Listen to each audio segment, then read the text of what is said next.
Hello everyone. आज इस video में हम देखेंगे कि एंड्रॉयड इंस्टॉल कैसे करते हैं। लेकिन एंड्रॉयड इंस्टॉल करने से पहले इस बात का ध्यान रखिएगा कि आपके पास इंटरनेट कनेक्शन प्रॉपर हो। यदि आप वाईफाई यूज कर रहे हैं तो कोई बात नहीं। लेकिन यदि आप मोबाइल डेटा यूज कर रहे हैं तो आप पहले से एक्स्ट्रा पैक ले लीजिए, क्योंकि इसमें लग सकता है अराउंड 5 to 6 GB।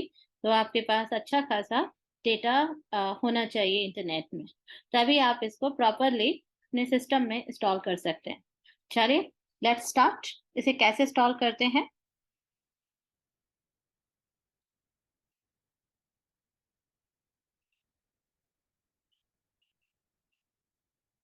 हम सबसे पहले यहाँ आ गए गूगल पे, जहाँ हम लिखेंगे एंड्रॉइड स्टूडियो डाउनलोड।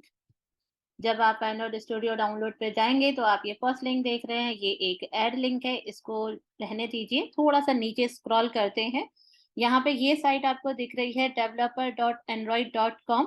आप इस पर क्लिक कर लीजिए और जैसे ही आप इस पे क्लिक करेंगे, ये देखिए अभी ओपन हो रहा है।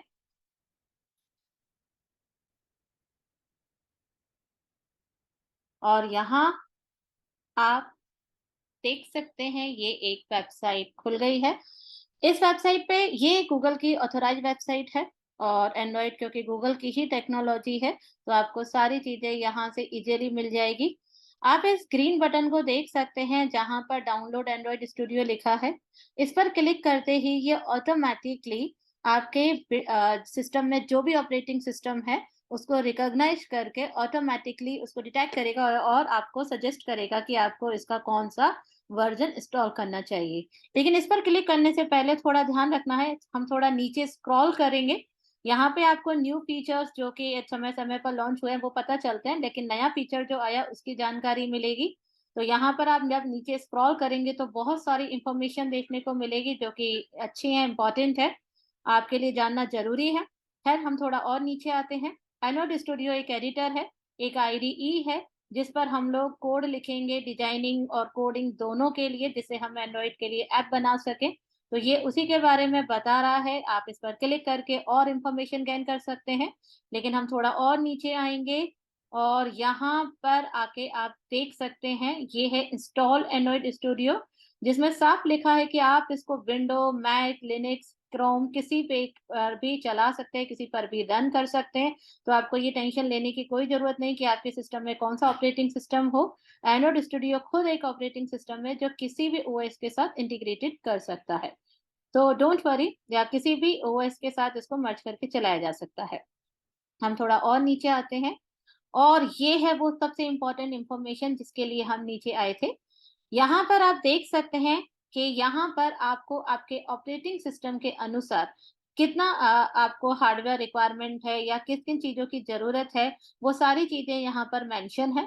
आपके सिस्टम में जो भी ऑपरेटिंग सिस्टम हो, विंडो है, क्रोम है, मैक है या लिनक्स, जो भी आप ओएस यूज कर रहे हैं, उसके लिए आपको यहाँ पर किस प्रकार के बेसिक फीचर की कंपलसरी है, नीड है, वो यहाँ पर मेंशन है। लाइक जैसे यहाँ पर मैक है, मैक मैं यूज कर रही हूँ, तो यहाँ पे क्लियर लिखा है कि आपका मैक एटलीस्ट 10.14 से ऊपर होना चाहिए, एंड उसके बराबर या उसके ऊपर होना चाहिए। मिनिमम 8 GB रैम होनी चाहिए और इतना स्क्रीन रिजोल्यूशन होना चाहिए। लेकिन अगर आप विंडो यूजर हैं तो विंडो के लिए भी यहाँ पे साफ मेंशन है कि आपका ऑपरेटिंग सिस्टम 64 बिट 8 या 10 से अबव या उसके बराबर होना चाहिए। आपके पास यहाँ पर AMD या CPU सिस्टम 8 GB रैम या उससे ज्यादा, एंड इसके अलावा स्क्रीन रिजोल्यूशन, और आपके पास जितना डिस्क स्पेस यानी आपके hard disk at least minimum 500 GB या 1 TB होना चाहिए। लेकिन अगर आपके पास SSD सपोर्ट है तो बहुत अच्छा है, इसे और अच्छा हो जाएगा। वैसे अगर आपके पास थोड़ी सी कम कॉन्फ़िगरेशन है, यानी आपके पास 4 GB रैम है और i3 है, तो एंड्रॉइड आपका चल जाएगा, ऐसा टेंशन नहीं है, चल तो जाएगा, लेकिन वो इतना स्लो चलेगा कि आप परेशान हो जाएंगे। तो this is a very important कि आपके पास हार्डवेयर सपोर्ट हो, तभी आप एंड्रॉइड स्टूडियो को बहुत अच्छे से चला सकते हैं और प्रॉपर वे में उसे अपनी हर तरह की डिवाइस में रन करना देख सकते हैं। क्योंकि उसके लिए आपको चाहिए होगा इम्यूलेटर।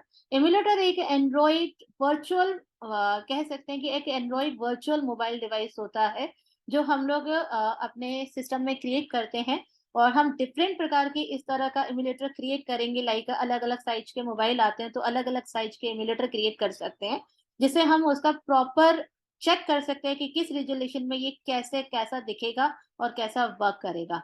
तो इसके लिए बहुत ज़्यादा स्पेस की ज़रूरत है, तो आपके पास हार्डवेयर सपोर्ट होना बहुत ज़रूरी है। आप थोड़ा-सा और नीचे आएँगे तो आप यहाँ पे सॉरी, नीचे नहीं, थोड़ा ऊपर ही चलते हैं। यहाँ आप देख सकते हैं कि यहाँ पे विंडो के हिसाब से, मैक के हिसाब से, लिनक्स के हिसाब से यहाँ पर आपको दिया है एसडीके सपोर्ट, एसडीके टूल, जिसे आप डाउनलोड कर सकते हैं। एसडीके एक्चुअली में आपकी जावा या कोटलिन को रन करने के लिए एक वर्चुअल एनवायरनमेंट है। जब हम एंड्रॉइड को इंस्टॉल करते हैं तो उसमें हमें जावा या कोटलिन किसी भी लैंग्वेज का सपोर्ट लेकर उसमें कोडिंग करनी होती है। तो एसडीके उन लैंग्वेज को कंपाइल करने के लिए, रन करने के लिए एक एनवायरनमेंट प्रोवाइड कराता है। सो एसडीके भी इम्पोर्टेंट है। लेकिन आप ऊपर जाते हैं और एंड्रॉइड को इंस्टॉल करना चाहते हैं तो आप उससे रिलेटेड भी ये लिंक देख सकते हैं। यहाँ पर आपको दिखेगा कि आपके पास विंडो सपोर्ट है, मैक सपोर्ट है, लिनक्स का है, क्रोम का है। अगर बात करी जाए विंडो का तो आप देख सकते हैं कि अराउंड 915 MB यानी कि 1 GB अराउंड हो गया, आपको इसको इंस्टॉल करना पड़ सकता है। तो इतना स्पेस आपको चाहिए, इतना इंटरनेट होना चाहिए ताकि आप इतना बड़ा डेटा आसानी से डाउनलोड कर सकें और इंस्टॉल कर सकें। खैर, आपको यहाँ से क्लिक करने की ज़रूरत नहीं। आप सबसे टॉप पे जो मैंने आपको ग्रीन बटन दिखाया था, आप इस पर क्लिक कर दीजिए। इसको क्लिक करने के बाद आपके सामने एक पॉपअप बॉक्स आएगा जो कि टर्म्स एंड कंडीशन से कंडीशन के बारे में बता रहा है। आप नीचे स्क्रॉल डाउन करिए, नीचे एक चेक बॉक्स आएगा जिस पर क्लिक करेंगे और ये देखिए, जैसे इसने मुझे बताया कि मैक बेस्ड इंटेल चिप। इसने ऑटोमेटिकली डिटेक्ट कर लिया कि मेरा कौन-सा ऑपरेटिंग सिस्टम है, किस प्रकार का हार्डवेयर है, तो ये ऑटोमेटिकली मुझे सजेस्ट कर सकता है। तो आपके सिस्टम में भी ये आपको अपने आप डिटेक्ट कर लेगा। आप बस इस पर क्लिक करिए। इसको क्लिक करते ही आपका डाउनलोड इंस्टॉल डाउनलोड स्टार्ट हो जाएगा, लेकिन मैं इसे कैंसल कर रही हूँ क्योंकि मेरे पास ऑलरेडी ये डाउनलोडेड है। जब ये डाउनलोड हो जाएगा, तो ये आपको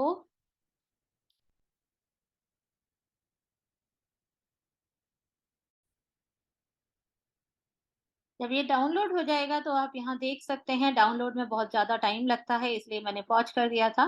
तो आप यहाँ पे देख सकते हैं, शो इन फाइनर में जाएँगे और ये 1 जीबी के आस-पास ये मेरा देख सकते हैं कि ये डाउनलोड हो चुका है। जब हम इस पर डबल क्लिक करेंगे तो इसकी इंस्टॉलेशन प्रोसेस स्टार्ट हो जाएगी। मैं ये नहीं करूँगी क्योंकि मेरे सिस्टम में ऑलरेडी इंस्टॉल है।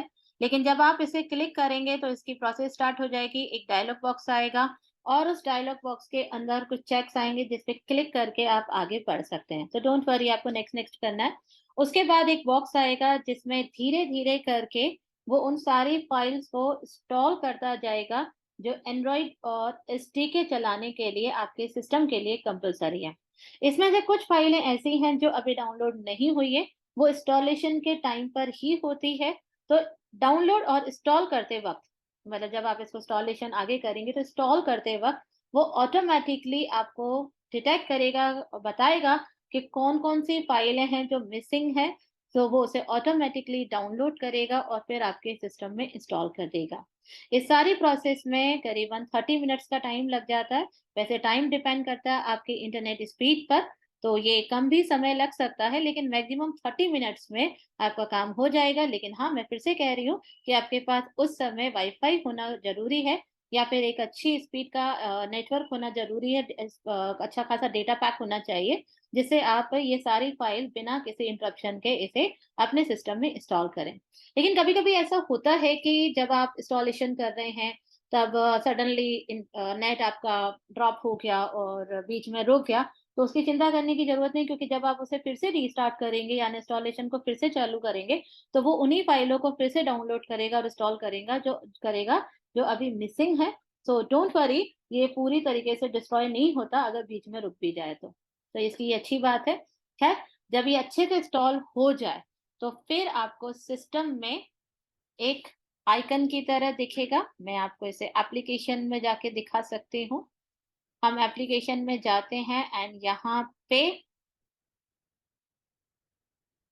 मैं थोड़ा-सा नीचे करके दिखाती हूँ आपको। यहाँ पे ये मेरे बॉटम बार में ही है।